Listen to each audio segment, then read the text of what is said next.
ಸಾಂಸ್ಕೃತಿಕ ನಗರಿ ಮೈಸೂರು ಅಂತ ಹೇಳಿದ್ರೆ ಒಂದು ಕಡೆ ಸ್ವಚ್ಛ ನಗರಿಗೆ ಹೆಸರುವಾಸಿಯಾಗಿರ್ತಕ್ಕಂಥದ್ದು. ಆದರೆ ಆ ಸ್ವಚ್ಛತೆಗೆ ಧಕ್ಕೆ ಬರುವಂಥ ನಿಟ್ಟಿನಲ್ಲಿ ನಮ್ಮ ಮೈಸೂರಿನ ಕೆಲ ನಾಗರಿಕರು ನಡ್ಕೊಂಡಿರ್ತಕ್ಕಂಥದ್ದು ನಾವೀಗ ನೋಡ್ಬೋದು.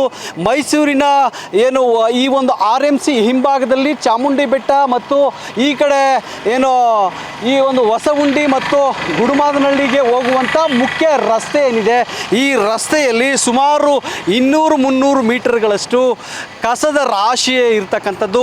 ನಿಜಕ್ಕೂ ಕೂಡ ನಮ್ಮ ನಾಗರಿಕರಿಗೆ ಯಾವಾಗ ಬುದ್ಧಿ ಬರುತ್ತೋ ಗೊತ್ತಿಲ್ಲ. ಎಷ್ಟೇ ಹೇಳಿದ್ರು, ಎಷ್ಟೇ ಏನೋ ಮಹಾನಗರ ಪಾಲಿಕೆಯ ಒಂದು ಏನು ಪೌರ ಕಾರ್ಮಿಕರು ಮನೆ ಬಾಗಿಲಿಗೆ ಬಂದು ಕಸವನ್ನು ಸಂಗ್ರಹಿಸ್ತೀನಿ ಅಂತ ಹೇಳಿದ್ರು ಕೂಡ ಎದ್ದು ಅವರಿಗೆ ಕಸವನ್ನು ಕೊಡುವಂಥ ತಾಳ್ಮೆ ಇರೋದಿಲ್ಲ.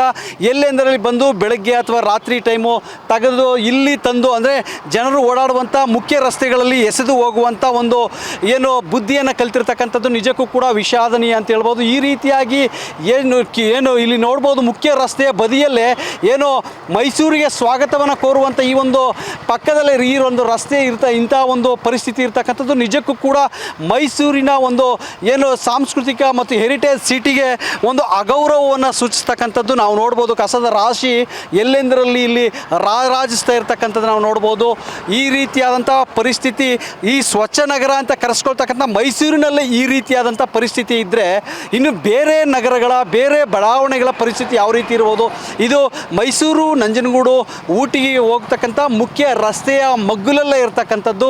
ನಿಜಕ್ಕೂ ಕೂಡ ಇದೊಂಥರ ಏನೋ ಬೇರೆ ಬೇರೆ ದೇಶಗಳಿಂದ ಬರ್ತಕ್ಕಂಥ ಪ್ರವಾಸಿಗರು ಇದನ್ನು ನೋಡಿದ್ರೆ ಮೈಸೂರಿಗೆ ಮೈಸೂರು ಅಂತ ಹೇಳಿದ್ರೆ ಬಹಳ ಗೌರವವನ್ನು ಇಟ್ಕೊಂಡಿದ್ದಾರೆ. ಸ್ವಚ್ಛ ನಗರಿ, ಅಂಧ ನಗರಿ, ಜೊತೆಗೆ ಏನು ಐತಿಹಾಸಿಕ ನಗರಿ ಅಂತ ಕರೆಸ್ಕೊಂಡಿದ್ದಾರೆ ಹೇಳಲಾಗುತ್ತೆ. ಆದರೆ ಇದನ್ನು ಪರಿಸ್ಥಿತಿಯನ್ನು ನೋಡಿದ್ರೆ ನಿಜಕ್ಕೂ ಕೂಡ ಒಂದು ರೀತಿ ಏನು ಕೊಳಕನ್ನು ಗಬ್ಬು ನಾರ್ತಾ ಇರ್ತಕ್ಕಂಥದ್ದು. ಜನರು, ಸಾರ್ವಜನಿಕರು, ವಾಹನ ಸವಾರರು ಮೂಗು ಮುಚ್ಚಿಕೊಂಡು ಹೋಗಬೇಕು, ಆ ಒಂದು ಪರಿಸ್ಥಿತಿ ಇರ್ತಕ್ಕಂಥದ್ದು. ನಮ್ಮೊಟ್ಟಿಗೆ ಇಲ್ಲಿ ವಾಹನ ಸವಾರರಿದ್ದಾರೆ, ಅವ್ರನ್ನ ನಾವು ಮಾತನಾಡಿಸುವಂಥ ಪರಿಸ್ಥಿತಿ ಮಾಡ್ತೇನೆ.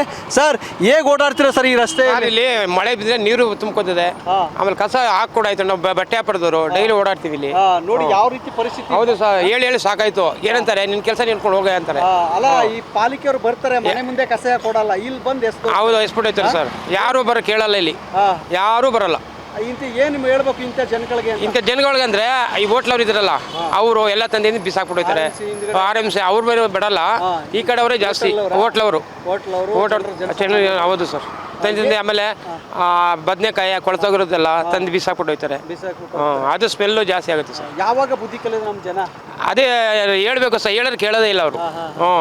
ಅಲ್ಲ, ಈ ರೀತಿಯಾದಂಥ ಕಸದ ರಾಶಿ ಒಳಗೆ ನೀವು ಯಾವ ರೀತಿ ಜೀವನ ಮಾಡ್ತಾರೆ? ಇಲ್ಲೆಲ್ಲ ಭಾಳ ಕಷ್ಟ ಇದೆ ಸರ್ ಇಲ್ಲಿ. ಅದಕ್ಕೆ ಹೇಳ್ಬೇಕು. ಆಮೇಲೆ ಮರಗಳು ಅವತ್ತು ಒಂದು ಮರ ಬಿದ್ದೈತು, ಅದು ಯಾರು ಕೇಳಲಿಲ್ಲ.